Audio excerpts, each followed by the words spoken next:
नमस्कार दोस्तों, मैं हूं संजय राजन। प्राइम डिबेट में आपका बहुत बहुत स्वागत है। दरअसल अब देश में नई सरकार कार्यभार पूरी तरह से ग्रहण कर ली है।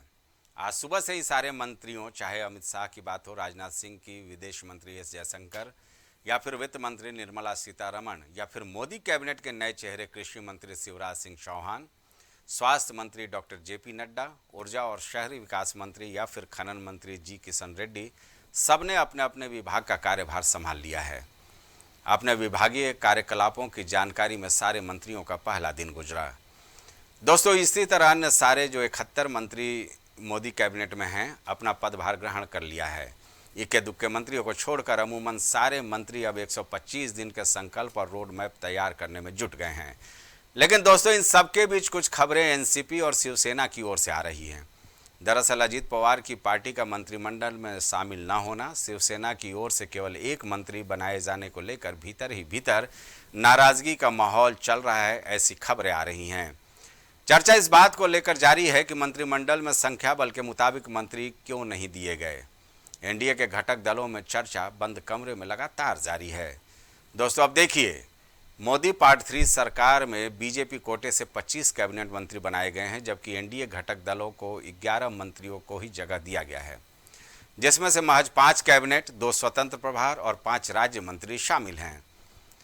अब ये भी समझ लीजिए कि इसी साल जम्मू कश्मीर में सितंबर महीने तक और इसी साल महाराष्ट्र, हरियाणा, झारखंड में भी चुनाव होने वाला है, जबकि अगले साल यानी 2025 में बिहार में चुनाव होना है। मामला एनडीए का इन राज्यों में कैसे बना रहे, इस पर भी गठबंधन की परीक्षा होनी है। दोस्तों, इन सब के बीच एक बयान नागपुर संघ मुख्यालय से आया है। संघ प्रमुख मोहन भागवत का। उन्होंने मणिपुर को लेकर केंद्र सरकार को नसीहत दे दी है कि पिछले 1 साल से मणिपुर के जो हालात बने हैं उसे देश हित के लिए सही नहीं बताया। मोदी सरकार पार्ट 3 सरपट अपने रास्ते पर दौड़ने को तैयार है, लेकिन विपक्षी दल मंत्रिमंडल में एक भी मुस्लिम को शामिल न करने, अजीत पवार, शिवसेना की नाराजगी जैसे मुद्दे उठाते नजर आ रहे हैं। चलिए, इस घटना पर आज हम चर्चा करेंगे एक बेहतरीन पैनल के साथ, लेकिन पहले सुन लेते हैं केंद्र सरकार को लेकर किए जा रहे दावों से संबंधित कुछ बयान। क्योंकि हिंदुस्तान के प्रधानमंत्री को हिंदुस्तान की जनता ने मैसेज दिया है, ये आपकी जो राजनीति है हमें अच्छी नहीं लगी, हम इसके खिलाफ हैं, हम नफरत के खिलाफ हैं, हम हिंसा के खिलाफ हैं, हम मोहब्बत का देश चाहते हैं, हम प्रगति चाहते हैं। बिहार की वजह से आप प्रधानमंत्री बने और मंत्रालय जब बिहार के लोगों को दिया गया तो कहीं ना कहीं से झुनझुनना जो है थमाया गया। 1 साल से मणिपुर शांति की राह देख रहा है, उसके पहले 10 साल शांत रहा। पुराना गन कल्चर समाप्त हो गया ऐसा लगा, और अचानक जो कलह वहां पर उपज गया या उपजाया गया, उसकी आग में अभी तक जल रहा है, त्राही त्राही कर रहा है।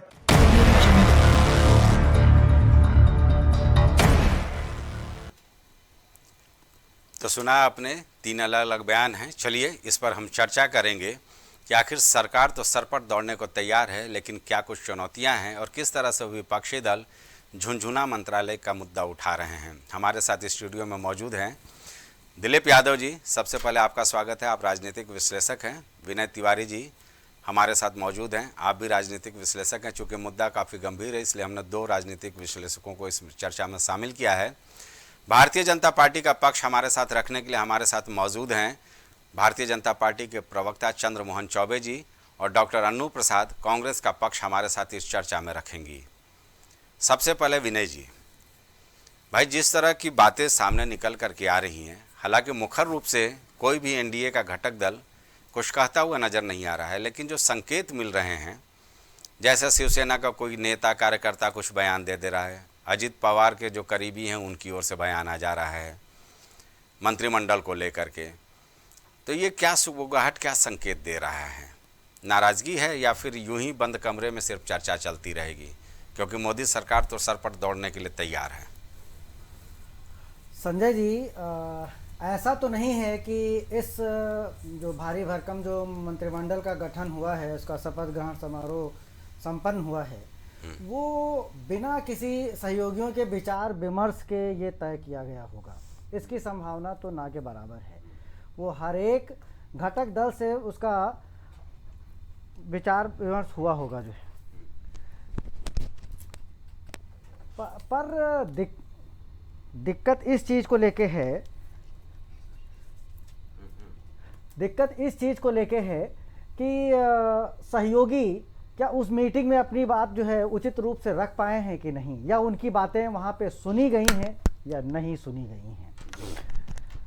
अभी हम खबरों को देख रहे थे, शिवसेना और एनसीपी महाराष्ट्र को लेके थोड़ा हमने कल भी आपके साथ जब डिबेट में मैं था तो मैंने बोला था कि कहीं ना कहीं महाराष्ट्र को जो रिप्रेजेंटेशन मिलना चाहिए था उसमें कहीं ना कहीं कुछ कोताही नज़र आई है, तब जबकि महाराष्ट्र आगामी विधानसभा चुनाव के लिए जो है तैयार है।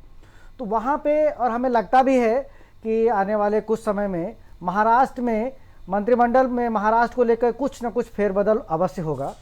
लेकिन जो मंत्रिमंडल गठन हुआ है ये कहीं ना कहीं इस चीज़ को बताया गया है, मोदी की तरफ से ये इशारा है कि सेंट्रल की जो पॉलिटिक्स है वो हमारे ही इर्द गिर्द घूमेगी और अपने सहयोगी दलों को हो सकता है इसके एवज में फ्री हैंड स्टेट में दिया हो कि आप स्टेट की पॉलिटिक्स में हमारे तरफ से फ्री हैंड है और सेंटर में आप ज़्यादा दखलंदाजी ना करें। दिलीप जी जी भाई, जो चीज़ विनय जी कह रहे थे वही सवाल एक बार फिर मेरा होगा कि क्या ये एनडीए में जो मंत्रिमंडल विस्तार हुआ है, जैसा कि एक ब्रेकअप भी हमारे पास है कि बीजेपी के 25 कैबिनेट मंत्री इसमें शामिल हैं, एनडीए घटक दलों से 5 कैबिनेट और 2 स्वतंत्र प्रभार और 4 राज्य मंत्री, यानी कुल 11 मंत्री शामिल किए गए हैं। लेकिन महाराष्ट्र को लेकर के 2 बड़े गुट हैं वहाँ पर, जिसका मैं जिक्र कर दूँ, शिवसेना और अजीत पवार की पार्टी है ना। तो इन दोनों के मंत्रियों को लेकर के मंत्रिमंडल में जो संख्या बल है उसको लेकर के वो तो कुछ नहीं बोल रहे हैं, लेकिन उनके करीबी जो है कुछ ना कुछ बयान देते नजर आ रहे हैं कि मंत्रिमंडल में संख्या बल के हिसाब से प्रतिनिधित्व आखिर क्यों नहीं दी गई है। तो क्या ये नाराजगी अभी चलेगी? देखिए, कोई भी जो है गठबंधन हो, जो पार्टी मेजोरिटी में ज़्यादा सांसद उनके चुन के आते हैं, उसको जो है तवज्जो हर पार्टी देती है। भारतीय जनता पार्टी ने भी जो है 25 अपने मंत्री बनाए हैं अपने पार्टी के लोगों को।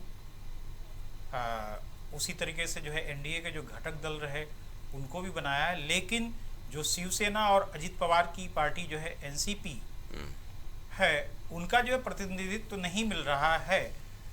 तो ये जो सुगबुगाहट है दूसरों के माध्यम से अंदर खाने में, ये जो है बहुत ही गंभीर समस्या है। आप बात समझिएगा कि जो है इसका मतलब कि जो है वो नाराज़गी है, वो कहीं नाराज़गी इतना तगड़ा न हो जाए कि वो भारतीय जनता पार्टी की जो है मोदी सरकार 3.0 की सरकार जो है उस पर डेंट लगे। जैसा कि जो है टीडीपी का जो है एक मुद्दा आया है कि चंद्रबाबू नायडू अपना स्पीकर चाहते हैं, तो ये भी जो है बड़ा सोचने की बात है कि जो है ऐसी बात निकल के क्यों आ रही है। क्या भारतीय जनता पार्टी के ऊपर और दल जो है विश्वास नहीं कर रहे हैं?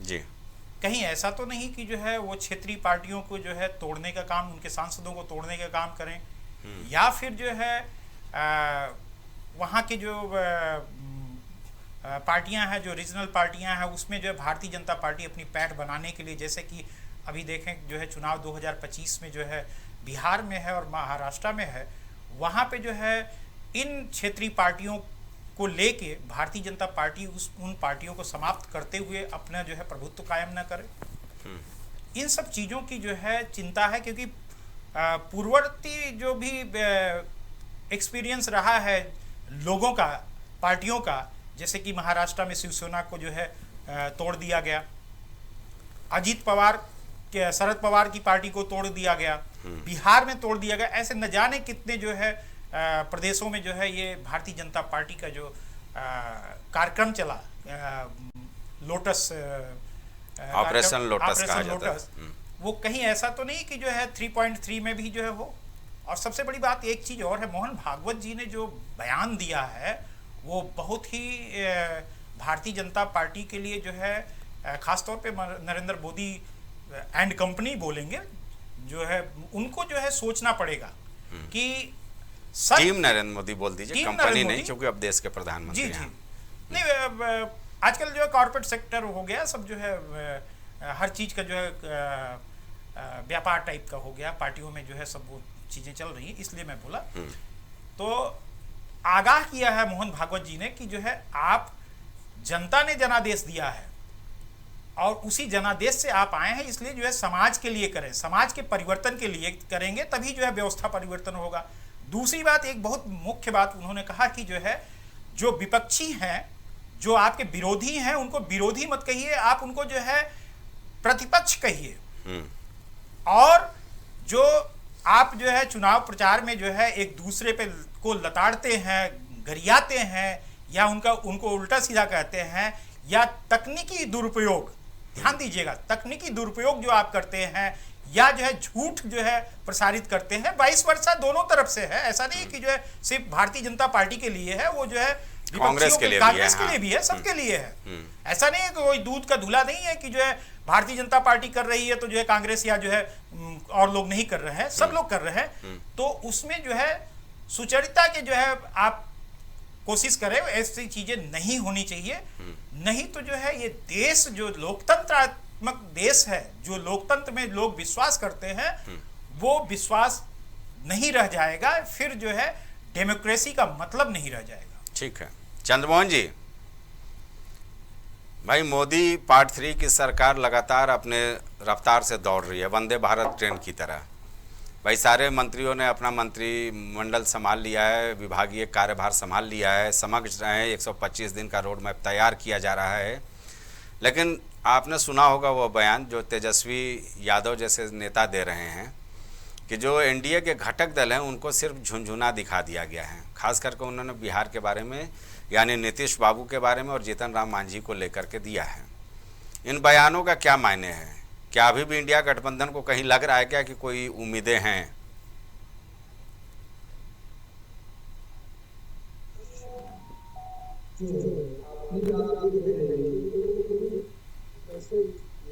चुनावी मुद्दे में अभी भी जो है इधर उधर की बात कर रहे हैं, और वो ये बात करेंगे, उनके पास कुछ और मुद्दा बचा है नहीं। अब वो कभी कहेंगे इनमें टूट है, इनमें आपस में मिल नहीं रहे हैं, इनको जो है कम महत्व मिला है, उनको अधिक महत्व मिला है, इस तरह की वो भ्रमित करने वाली बातें फिर अभी भी वही कर रहे हैं। खैर ये उनका काम है, वो अपना करे, उससे हमें कोई मतलब नहीं है। लेकिन देश की जनता को माननीय प्रधानमंत्री जी पर और एनडीए की सरकार पर, एनडीए के नेताओं पर, एनडीए के सांसदों पर और एनडीए के जो कैबिनेट है उस पर विश्वास है जी कि ये वही काम जो है जिस प्रकार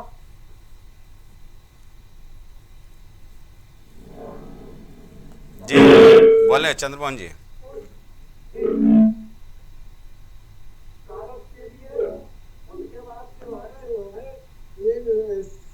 सशक्त भारत के लिए, सुरक्षित भारत के लिए और विकास,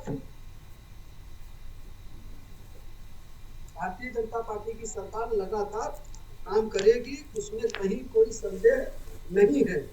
और ये भली भांति जानता है, अभी जो कैबिनेट बना है, अगर आपने इस कैबिनेट रूपरेखा कैबिनेट ने दिखा दिया है, जिस प्रकार से चाहे अनुभव को देखिए आप, चाहे रक्षा मंत्री जी को, राजनाथ जी को मिला हो, चाहे जो है वित्त मंत्रालय निर्मला जी को मिला हो, चाहे नितिन गडकरी जी को या वैष्णव जी को रेल मंत्रालय मिला है, अगर आप देखेंगे और लोग मिलाकर देखेंगे तो साफ भारत के भविष्य की झलक दिखती है कि भारत एक विकसित भारत, एक सशक्त भारत और सुरक्षित भारत बनने की ओर बढ़ चुका है। और सबने मिलकर पहले ही दिन अपने अपने कार्यालयों में सही समय पर गए और सबने अपने कार्य को जो है एक लक्ष्य को निर्धारित किया है।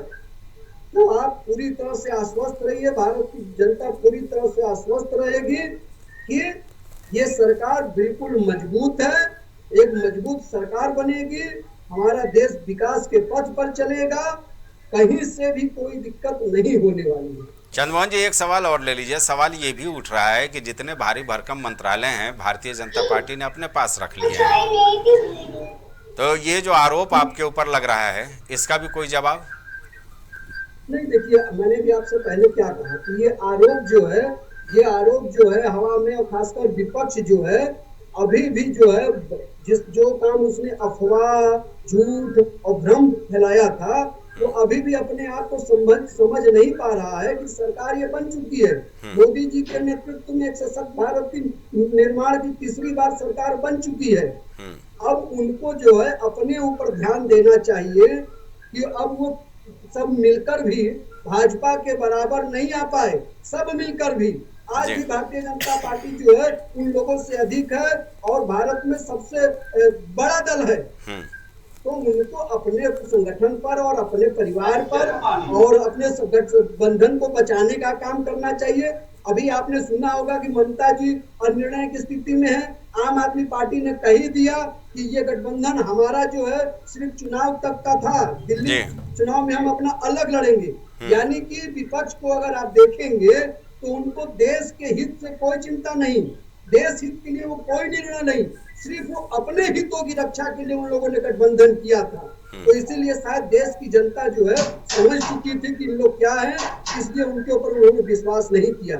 तो इसलिए ये जितना भ्रम फैलाना है अपना फैला ये करे, लेकिन देश की जनता को भारतीय जनता पार्टी, एनडीए और देश के यशस्वी प्रधानमंत्री नरेंद्र मोदी जी पर पूर्ण विश्वास है। ठीक है। अन्नू जी, भाई आप लोग भ्रम क्यों फैला रही हैं? मोदी सरकार तो अपने सरपट रफ्तार से दौड़ने के लिए तैयार है। किसानों को सम्मान निधि जारी हो चुका है, 17वीं किस्त पर हस्ताक्षर भी कर दिया नरेंद्र मोदी जी ने। 3 करोड़ और नए मकानों जो प्रधानमंत्री आवास योजना में बनने हैं, पहला कैबिनेट फैसला भी हो चुका है और 125 दिनों का रोड मैप भी तैयार हो रहा है। फिर आप लोग क्यों सवाल खड़े कर रहे हैं कि एनडीए के घटक दलों के साथ नाइंसाफ़ी की गई है? सबसे पहले आप सभी लोग को मेरा नमस्कार और प्राइम टीवी के सभी दर्शकों को मेरा नमस्कार। देखिए संजय जी, सवाल हमारा जो है वो ये है कि जितने भी मुख्य पद हैं उस सभी चीजों को पहले ही रिपीट किया गया है। अगर हम गृह मंत्रालय की बात करें, अगर हम रक्षा मंत्रालय की बात करें, अगर हम वित्त मंत्रालय की बात करें, तो इन सभी पे वही लोग हैं जो पहले थे। और हमारा जो मुद्दा ये है कि जब पहले इतनी समस्याएं उठ के आई हैं, अगर आप वित्त मंत्रालय की बात करें, अगर हम अर्थव्यवस्था की बात करें, तो आज की तारीख में भारत की अर्थव्यवस्था जिस हिसाब से है और जिस हिसाब से महंगाई बढ़ती जा रही है, भारत के ऊपर 205 लाख करोड़ का कर्ज है। यानी सभी, और ये तो हमने नहीं, ये तो पूरा ये सर्वे है कि हर प्रत्येक व्यक्ति के ऊपर 1.5 लाख रुपए का कर्ज चढ़ा हुआ है, विदेशी कर्ज जी। और अगर हम रक्षा मंत्रालय की बात करें तो ये भी किसी से नहीं छुपा है कि आज की तारीख में भारत की जमीनों पर चीन ने कितना हद तक कब्जा करके रखा। भले ही इसको भाजपा सरकार नकारती रहे, लोगों से छुपाती रहे, जनता से छुपाती रहे, मगर ये सबको पता है। और आपने फिर उन्हीं लोगों को उस जगह पे बैठा दिया है। तो क्या अब भारत की जनता ये बात नहीं सोचेगी कि क्या हमारी दशा बदल सकती है? जब वही लोग रिपीट हो गए हैं इतने मुख्य पदों पर, मंत्रालयों पर, तो क्या दशाएं वैसी हो पाएंगी जैसी हम लोग ये भाजपा के लोग दावा कर रहे हैं? क्या आज की तारीख में हमारी अर्थव्यवस्था जो इतनी खराब हो चुकी है, विदेशी कर्ज हमारे ऊपर इतना ज्यादा हो गया है कि आज की तारीख में छोटे छोटे व्यवसायी की कमर टूट चुकी है, महंगाई इतना ज्यादा बढ़ गया है कि लोगों को अपना घर चलाना मुश्किल हो गया है, लोगों को रोजगार नहीं मिल रहा है, युवाओं को रोजगार नहीं मिल रहा है, हर तबका परेशान है और लगातार चीन हमारे जमीनों पे कब्जा करता चला जा रहा है। तो भाजपा ये कैसे कह सकती है कि हम डबल रफ्तार से दौड़ने वाले हैं? यही दावा तो भाजपा ने 2014 में भी किया था, मगर क्या वो दावा पूरा हुआ? क्या लोगों को 2 करोड़ नौकरियां मिल गई, 15 लाख रुपए मिल गए, विदेश से काला धन क्या आ गया? क्या जितने भी अनुसूचित जाति, जनजाति या इन सभी दलितों के ऊपर क्या अत्याचार कम हो गया? ये तो किसी से नहीं छुपा है कि आज की तारीख में सबसे ज्यादा दलितों के ऊपर अत्याचार हो रहा है भाजपा सरकार में। एक दलित अपनी शादी में घोड़ी पे नहीं चढ़ पा रहा है, चढ़ जा रहा है तो लोग उसको पीट दे रहे हैं। इस तरह के कई सारे वीडियो वायरल हुए हैं। क्या ये वीडियो कांग्रेस ने वायरल किया है? क्या भाजपा ये कहना चाहती है कि जितने युवा सड़क पे आज उतरे हैं बेरोजगारी के आलम में परेशान होकर रोजगार पाने के लिए, क्या उन सारे युवाओं को कांग्रेस ने सड़क पे उतारा है? क्या आज जो पूरी महंगाई से भारत परेशान हो गया है, महिलाएं अपना घर नहीं चला पा रही हैं, एक गरीब तबका अपने बच्चों को आज पढ़ा नहीं पा रहा है, शिक्षा इतनी महंगी हो गई है, 18% जीएसटी क्या कांग्रेस ने लगाया? ये तो भाजपा ने लगाया। जवाब भाजपा को देना चाहिए। तो कहां से गलत हम लोगों ने फैलाया? हम तो मुद्दों की बात कर रहे हैं। पूरे चुनाव में लगातार इंडिया गठबंधन ने, कांग्रेस ने इन्हीं मुद्दों पे बात की है, जो मुद्दे खुद जनता ने उठाए हैं। किसान लगातार आंदोलनरत हुए, 2 बार वो दिल्ली की सरहद पर बैठने पे मजबूर हुए, किसानों के रास्ते में कीले बिछा दी गई, किसानों से बात नहीं की गई, जिसकी वजह से 600 से 700 किसान शहीद हो गए हमारे।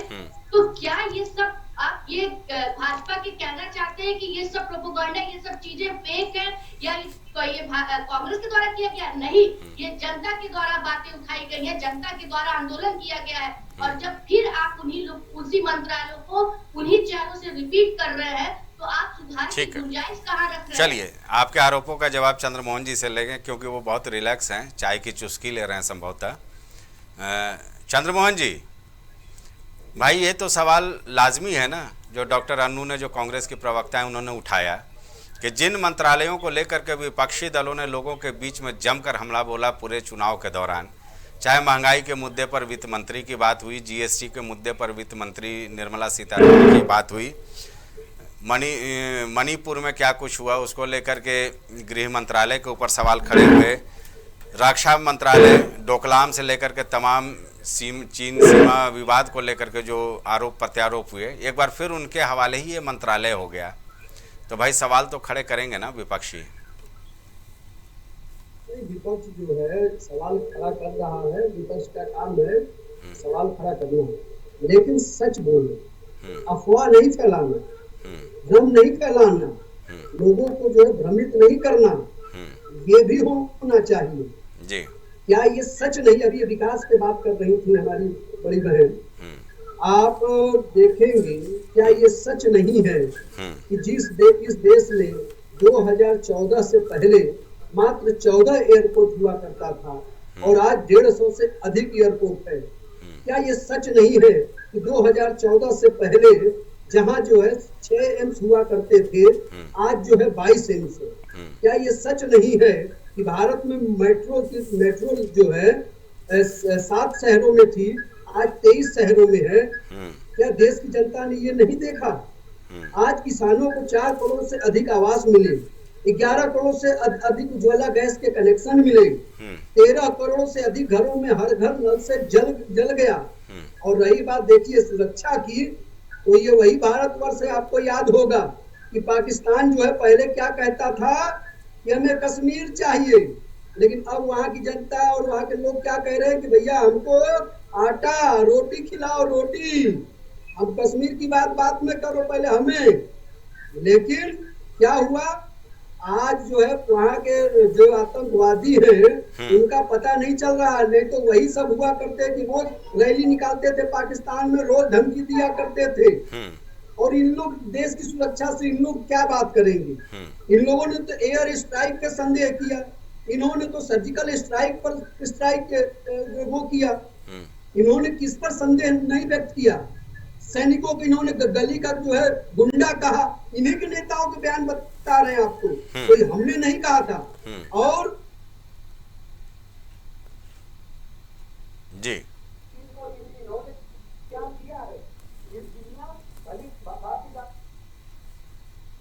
जी, चंद्रमोहन जी की आवाज़ तब तक ठीक की जाए। जाहिर सी बात है, एक छोटा सा ब्रेक लेना होता है, अल्प विराम के लिए हम चलेंगे, फिर चर्चा पर लौटेंगे, क्योंकि काफ़ी सारे सवाल हैं जिसका जवाब हम जानने की कोशिश करेंगे अपने जो मेहमानों से। फिलहाल एक लेते हैं छोटा सा ब्रेक।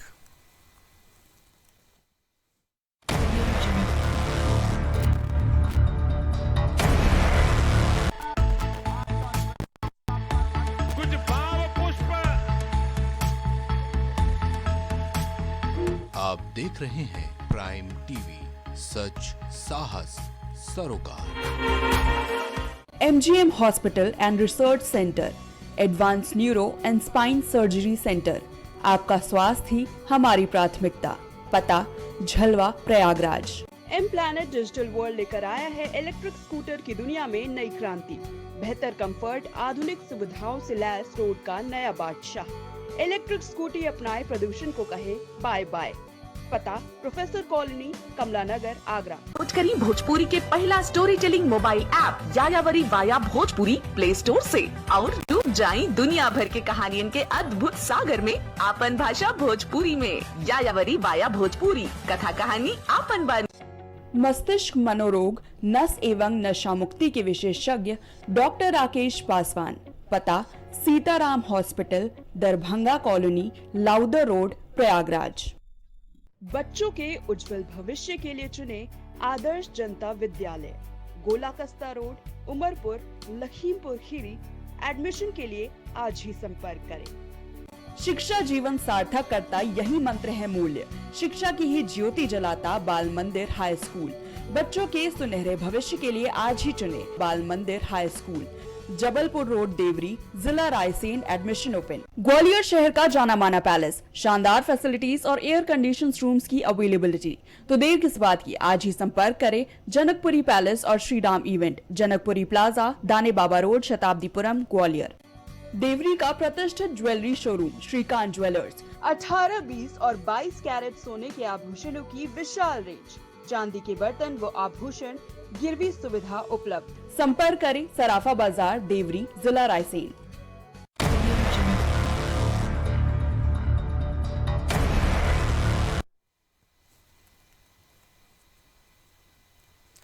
ब्रेक के बाद आपका बहुत बहुत स्वागत है। हमारे साथ सारे मेहमान जुड़े हुए हैं। विनय जी, भाई जो कांग्रेस प्रवक्ता सवाल उठा रही थी, एक एक करके हम मंत्रालयों की बात करते हैं, उनके सामने क्या क्या चुनौतियां हैं।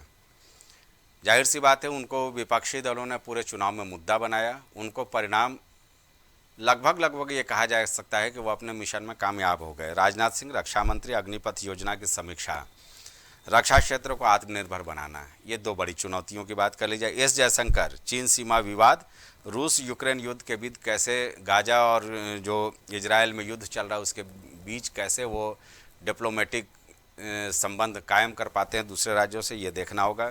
खालिस्तान को लेकर के जो कनाडा, अमेरिका और लंदन में जो चीज़ें चल रही हैं वो अभी आपसे छुपी नहीं है, उस पर किस तरह से वो विजय पाते हैं। अमित शाह जी, जम्मू एंड कश्मीर में शांतिपूर्वक चुनाव कराना, मणिपुर के हालात को सामान्य बनाना। निर्मला सीतारमण, खैर इनके लिए तो बहुत कुछ है, महंगाई से लेकर के जीएसटी से लेकर के तमाम चीज़ें हैं, ये जिसको इन लोगों ने काफ़ी मुद्दा बनाया, डॉक्टर अन्नू वगैरह ने। अश्विनी वैष्णव, रेल और सूचना प्रसारण इनके पास है। भाई डिजिटल इंडिया मुहिम को और तेज़ करना है, कैसे होगा। वंदे भारत जो ट्रेन चल रही है उसमें गरीबों को कैसे जगह मिलेगी, गरीब कैसे उसमें यात्रा कर पाएंगे, जिस तरह से उसका किराया है। ये सब चैलेंजेस तो हैं ना विभागों के सामने। संजय जी, अभी हमारे कांग्रेस के प्रवक्ता जो बता रहे थे कि वही मंत्रालय उन्हीं मंत्रियों को फिर पुराने से चेहरों को, हाँ, पुराने चेहरों को दिया गया है। इसमें नया क्या है? तो नया क्या है? नया 2019 से 2024 में कुछ नहीं है। 2019 में भी मोदी ही प्रधानमंत्री थे और 2024 में भी मोदी ही प्रधानमंत्री हैं। अब अगर सरकार का मुखिया बदलता, सरकार बदलती, तो शायद चेहरे भी बदलते। अब ऐसा तो मोदी करेंगे नहीं कि वो गृह मंत्री जो है तेजस्वी यादव को बना दें या रक्षा मंत्रालय जो है ममता बनर्जी को दे दें। वो अगर ये प्रधानमंत्री का विशेषाधिकार है और जवाबदेही भी प्रधानमंत्री की ही होगी। वो चाहे विदेश नीति को लेकर अगर कोई कहीं कुछ असफलता होती है या अग्निवीर को लेकर अगर कोई चीज़ आती है तो राजनाथ सिंह के ऊपर उंगली नहीं, वो मोदी सरकार के ऊपर उंगली उठती है सीधे जी। तो ये प्रधानमंत्री का विशेषाधिकार है, वो किसको अपने कैबिनेट में रखते हैं और किसको क्या पोर्टफोलियो अलॉट करते हैं।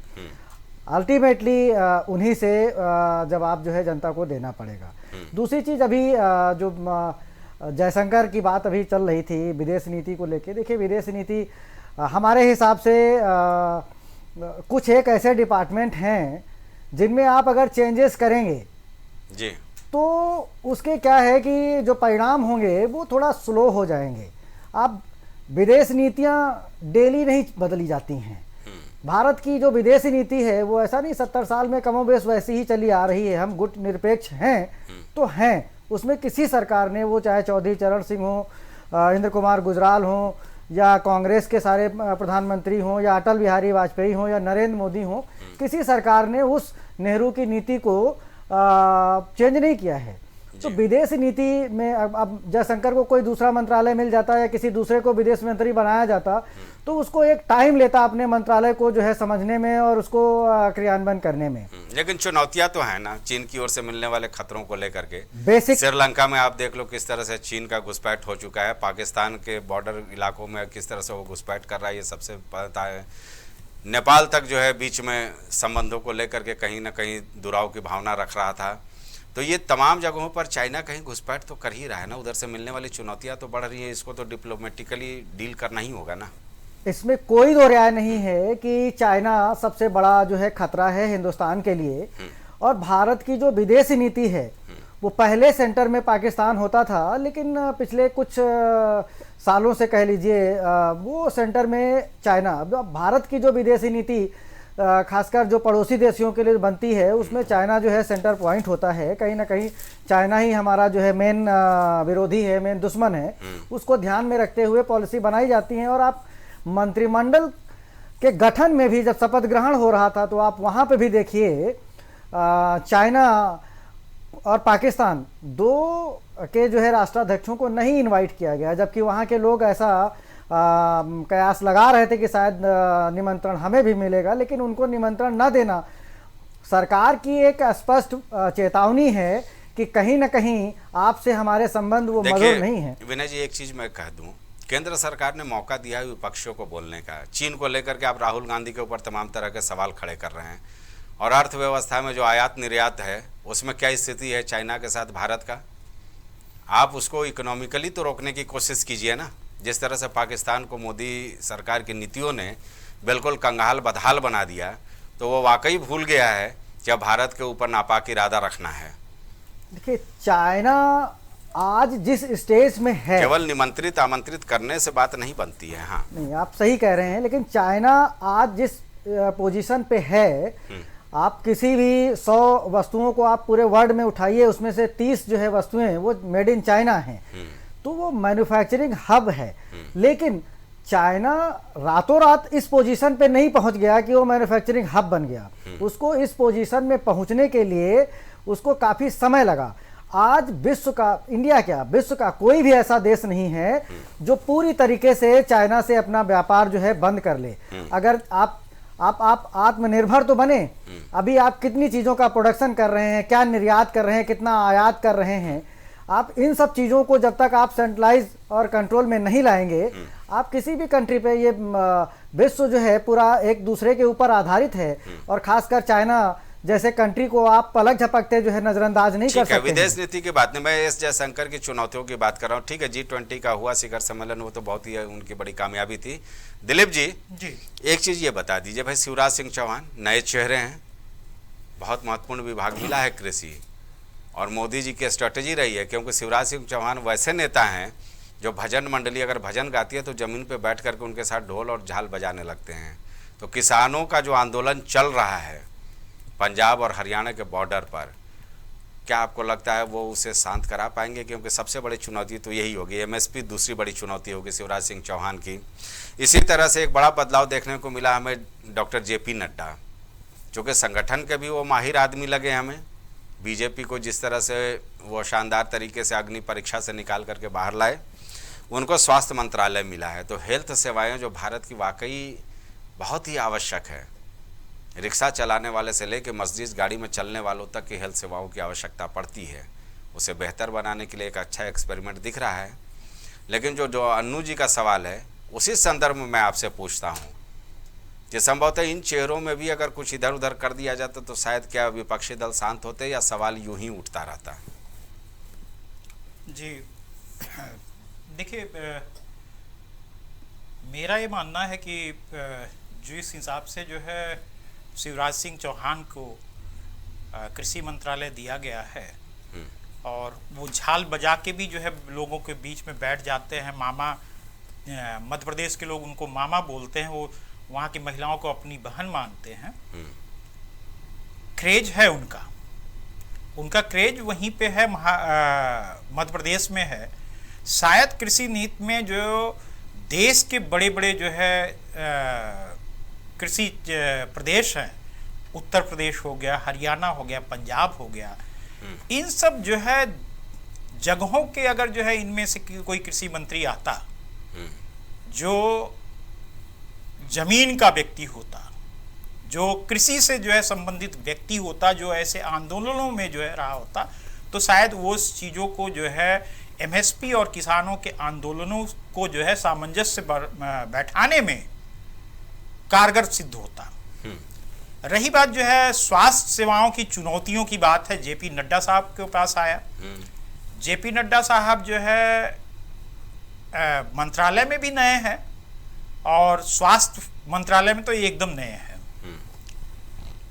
अगर पहले वाले जो मंत्री थे मनसुख मांडविया साहब का जो है कैबिनेट मिनिस्टर थे शायद वो, जी उनको दिया गया होता तो जो है वो और अच्छा कर जाते, क्योंकि जो है सारी योजनाओं के बारे में उनको पता है, सारे जो है कार्यक्रम कहाँ पे चल रहे हैं, कहाँ पे जो है पहुंचे हैं, ये चीजें। जिस प्रकार से जो है गृह मंत्री जो है अमित शाह जी को बनाया गया, आपका जो है नितिन गडकरी साहब को जो है सड़क परिवहन दिया गया, सड़क मंत्रालय दिया गया, राजनाथ सिंह को रक्षा मंत्री बनाया गया। इनमें जो प्रोग्रेस होना था वो तो सही था, लेकिन नए लोगों को जो है स्वास्थ्य दे देना तो ये थोड़ा सा जो है मुश्किल होगा। ये तो भाई किस तरह से मोदी जी आप लोगों के विचारों में तालमेल बनाए मुझे समझ में नहीं आ रहा। चित भी मेरी, पट भी मेरी।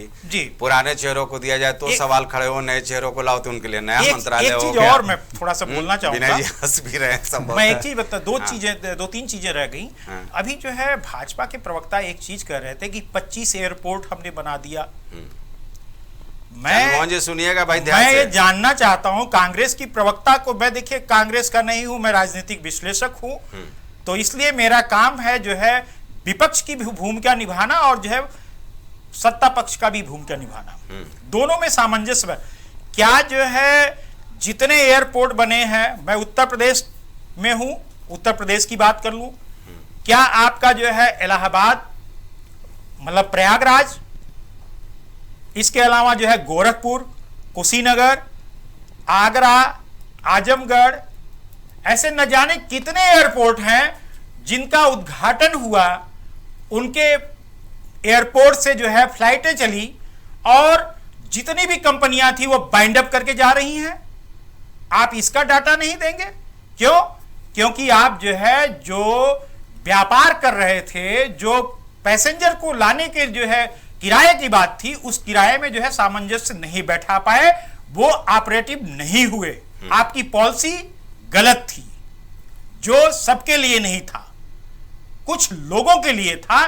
जैसे आपका जो है एक चीज और मैं बता दूं कि जो है जो भारतीय जनता पार्टी पिछले टर्म में कहती थी कि जो है सबका साथ, सबका विकास, सबका विश्वास, जी उस विश्वास पे जो है सबके विश्वास पे डेंट लग चुका है भारतीय जनता पार्टी को। भारतीय जनता पार्टी 303 सीट लाती है और डेंट लगने के बाद 63 सीटों का डेंट लगने के बाद एक जो है पूर्ण बहुमत की सरकार नहीं होती है। इस वजह से लोगों का विश्वास जो है भारतीय जनता पार्टी में कम हुआ है।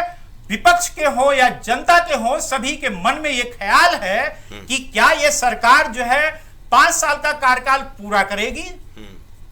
चलिए, जैसा देखा जा रहा है विपक्षी पार्टी कांग्रेस वाले हैं या इंडिया गठबंधन है, लोग चाह रहे हैं कि कैसे जो है एनडीए घटक दलों को हम अपने पास करके अपनी सरकार बना लें। चलिए, एक चीज और मैं रोकूंगा थोड़ा सा, आपके विचारों को जल्दी हम समय कम जो है चाइना की पॉलिसी है, डोकलाम का बात हो गया, चाइना की पॉलिसी जो है मोतियों का माला जो है उसकी पॉलिसी है कि कैसे हिंद महासागर में हम जाके अब जो है भारतीय व्यापार व्यवस्था को, रक्षा चीजों को, सामरिक युद्धों को रोकने या उनमें जो है हम हस्तक्षेप करने की कोशिश करें। उसने मोतियों की माला जो है शुरुआत किया म्यांमार से लेके बांग्लादेश, हम्मन टोटा श्रीलंका, इसके अलावा पाकिस्तान आपको जो है पूरी तरह से घेर लिया है।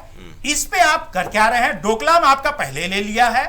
इसके अलावा जो है चाइना के जो है वारदातें जो है वाकई चाइना बॉर्डर पे होता रहता है, ये बहुत बड़ा गंभीर विषय है। ठीक है, चंद्रमोहन जी जवाब दीजिए भाई। विश्लेषक दिलीप जी को आप सुन रहे थे। नहीं, देखिए पूरा देश इस बात को बड़ी भांति जान रहा है। माननीय प्रधानमंत्री जी के नेतृत्व में जो 10 वर्षों का शासन काल चला है, उसमें कहीं कोई संदेह नहीं है कि चाहे वो आर्थिक स्तर पर हो, उसमें विकास करने के मामले में हो, विश्व में सबसे तेजी से बढ़ती हुई अर्थव्यवस्था है। विश्व में जो हम 11वें नंबर की अर्थव्यवस्था थे, इसी 10 वर्षों में हम जो है 5वें नंबर की अर्थव्यवस्था बने। आज निवेश के मामले में सबसे अधिक निवेश भारतवर्ष में आता है। आज जो है दुनिया में कहीं पर कोई भी विवाद उत्पन्न होता है तो उसमें सभी देश भारत की तरफ देखते हैं, माननीय नरेंद्र मोदी की तरफ देखते हैं और दोनों पक्ष कहता है, इनके विश्वास को दर्शाता है, हमारे भारत सरकार के सशक्त होने को दर्शाता है। दोनों पक्ष कहते हैं कि आप आइए हमारे मामले में सुलझाइए, वरना आप याद करिए यही 2014 से पहले हुआ करता था कि हमारे भारत के किसी भी विवाद में पूरा विश्व कहता था कि हम मध्यस्थ की भूमिका निभाएंगे। कभी अमेरिका कहता था कि हम निभाएंगे, कभी ब्रिटेन कहता था कि हम मध्यस्थता का भूमिका निभाएंगे, कभी फ्रांस कहता था। लेकिन 2014 के बाद भारत परिस्थितियां बदली, भारत देश सशक्त रूप में उभरा, चाहे वो किसी भी मामले में, चाहे रक्षा क्षेत्र में हो, चाहे आप व्यापार के क्षेत्र में देखिए। आज चाइना की बात हो रही, आप याद करिए एक समय 2014 से पहले यही जो है खेल कूद के मामले में, खासकर खिलौनों के मामले में और दीपावली या होली में जो हमारे यहाँ उत्पादन जो उनके यहाँ होता था, उसको हमारे देश में पूरी तरह से उसने कब्जा कर रखा था। आज भी कर रखा। लेकिन आज हमारे खिलौने जो है 60% अधिक वहां से, चीन से अधिक विश्व में जा रहा है। आज हमारे यहाँ खिलौने जो है विश्वसनीय खिलौना विश्व में जा रहा है, या अन्य भी जो हमारे यहाँ से बन रही। आप देखिए कितनी चाइना की जो कंपनियां थी विश्व में मोबाइल वाली, चाहे एप्पल से लेकर या अन्य, वो भारत के प्रति विश्वास करके भारत में आ रही है। और रही बात देखिए अभी मंत्रिमंडल की बात हो रही थी, तो देखिए मंत्रिमंडल में अगर आप गौर से देखेंगे तो जितना विश्वसनीय और अच्छे लोग हैं जी,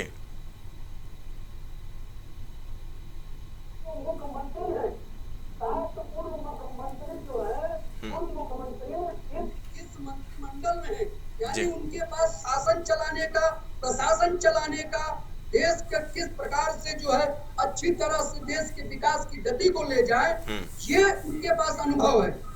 और देखिए घटक दल के सहयोगियों के पास अनुभव की कमी थी क्या चंद्रमोहन जी? घटक दल के जो मंत्रिमंडल में शामिल लोग हैं उनमें कुछ अनुभव की कमी थी लग रहा है। नहीं, इसीलिए उनको कोई भारी भरकम मंत्रालय नहीं मिला है।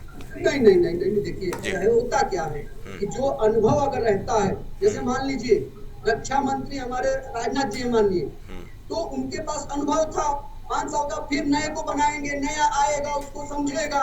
नहीं, ये तो फैसला बिल्कुल सही है। हाँ जी, वित्त मंत्री आएंगे, फिर नए सिरे से वो अपना निर्णय बदलेंगे, अधिकारियों को समझेंगे, उससे क्या होता है स्थिर हो जाती है हमारे निर्णय लेने में। आज क्या हुआ देखिए, माननीय प्रधानमंत्री जी आए, पहला जो निर्णय लिया किसानों के लिए 9 करोड़ 20 लाख रुपए का उनके सीधे खाते में गया, गरीबों के लिए 3 करोड़ आवास, 2 करोड़ ग्रामीण के लिए और 1 करोड़ शहरी आवास के लिए उन्होंने त्वरित साइन किया। तो ये बताता है कि यदि आप अनुभव के आधार पर, आपके पास अगर सारे अधिकारी, सारे कर्मचारी अगर आपके अनुभव वाले हैं, आपके साथ काम करने वाले हैं, तो एक अच्छा मिलता है। और आप देखिए नड्डा जी को, तो नड्डा जी भी पूर्व में स्वास्थ्य मंत्री रह चुके हैं।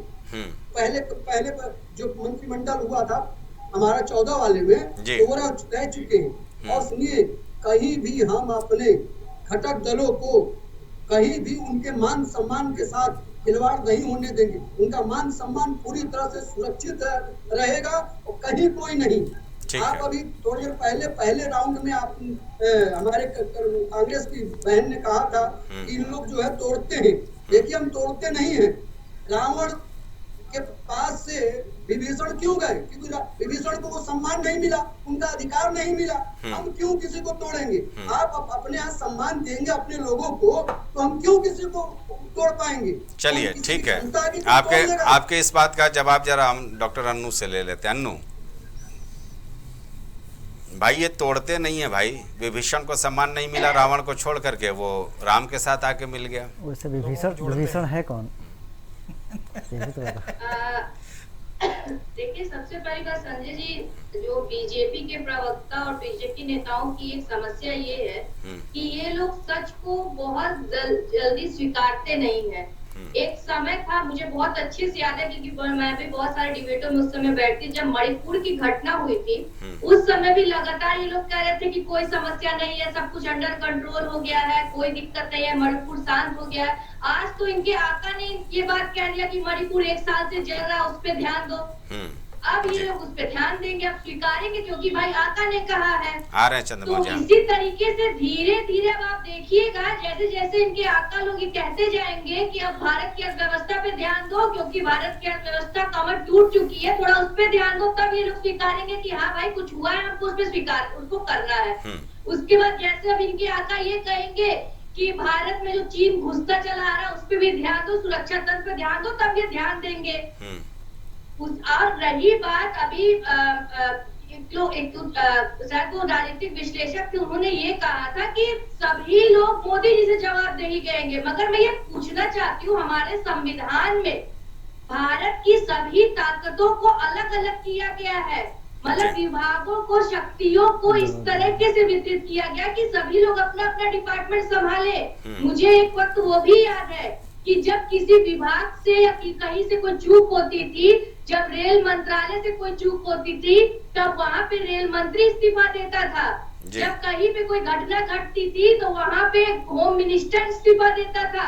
वहाँ पे प्रधानमंत्री को आगे नहीं कर दिया जाता था कि लीजिए प्रधानमंत्री जी आप जाके जवाब दे दीजिए। अगर ऐसा ही करना था तो सारे मंत्रालयों को एक में करके प्रधानमंत्री जी के पीछे लगा दो, कह दो कि भाई ये सारे मंत्रालय प्रधानमंत्री जी के, हम लोग सिर्फ एक कठपुतली को बैठा के रखे। और रही बात प्रधानमंत्री जी की जवाबदेही की, सारी दुनिया उनकी तरफ देख रही, तो ये भी बहुत अच्छे से साबित हो गया है कि प्रधानमंत्री जी की खुद लोकप्रियता इतनी घट चुकी है कि वो अपने संसदीय क्षेत्र में लगातार 1 बजे तक काउंटिंग के समय पीछे चल रहे थे हमारे प्रदेश अजय राय जी से। और उनकी उस लोकप्रियता की घटने की वजह यही है कि चाहे केंद्र हो चाहे उत्तर प्रदेश हो, सभी लोग नाखुश थे भाजपा के काम से। और आज उसी चीज को रिपीट करके इन लोगों ने उस चीज को और भी साबित कर दिया कि तानाशाही रहेगा, वो अपने रवैये बदलाव नहीं करेगा। ठीक है विनय जी, समय कम है, एक विश्लेषण चाहूंगा। भाई, हम कह रहे हैं कि विश्व के हम तीसरी बड़ी अर्थव्यवस्था बन जाएंगे और हम पेट्रोल भरवाएंगे 200 रुपये लीटर गाड़ी में। चावल खरीदने जाएंगे तो पता चला जो 20 रुपये किलो चावल था वो 140 रुपये किलो हो गया। कपड़ा खरीदने जाएंगे तो उसमें भी 2.5 गुना इजाफा हो जाएगा। तो क्या जनता इन बातों पर विश्वास करेगी? क्या आम जनता तो ये चाहती है ना कि उसके सहूलियत की सारी चीज़ें हमारे पास बहुत आसानी से चली आए। तो पार्ट 3 सरकार में क्या मोदी जी इस ओर भी ध्यान देंगे? क्योंकि ये तो निश्चित तौर पर मन से इन लोग कहते रहे कि हम तीसरी बड़ी अर्थव्यवस्था बनने जा रहे हैं, चाहे वो जेपी नड्डा जी हों, केंद्रीय गृह मंत्री अमित शाह जी हों या फिर खुद प्रधानमंत्री हों, लेकिन जनता ने उसे कबूल तो नहीं किया ना। संजय जी, मैं आपका ये जवाब दूंगा, लेकिन मैं 1 मिनट लूंगा अपनी बहन को जो है थोड़ा।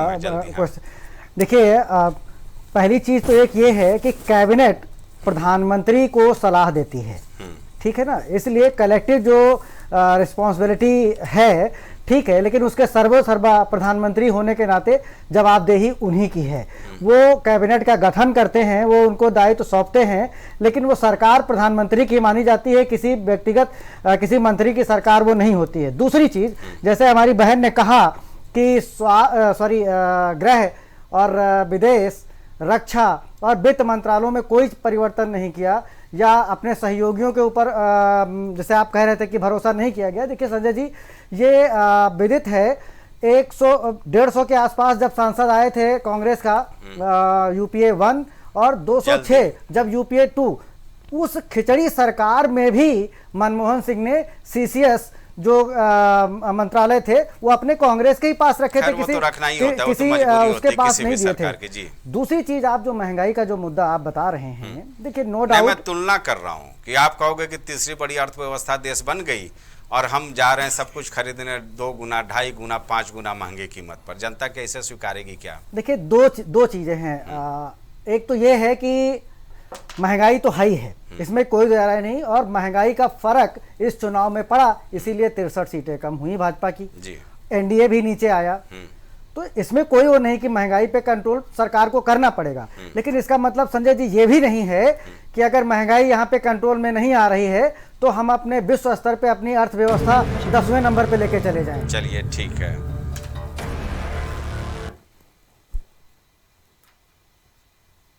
चलिए, वक्त यहीं तक इजाज़त देता है। हालांकि चर्चा को बहुत आगे बढ़ाया जा सकता था, अभी काफ़ी कुछ मुद्दे थे, लेकिन ये चर्चा यूं समाप्त नहीं होगी। भारत इतना बड़ा देश है, उतनी ही समस्याएं हैं, उतनी ही चुनौतियां हैं किसी भी सरकार के सामने, और उसका समाधान लाना भी सरकार की जिम्मेवारी है। फिलहाल इसको आगे भी हम चर्चा जारी रखेंगे। आज यहीं तक, मुझे दीजिए इजाज़त, नमस्कार।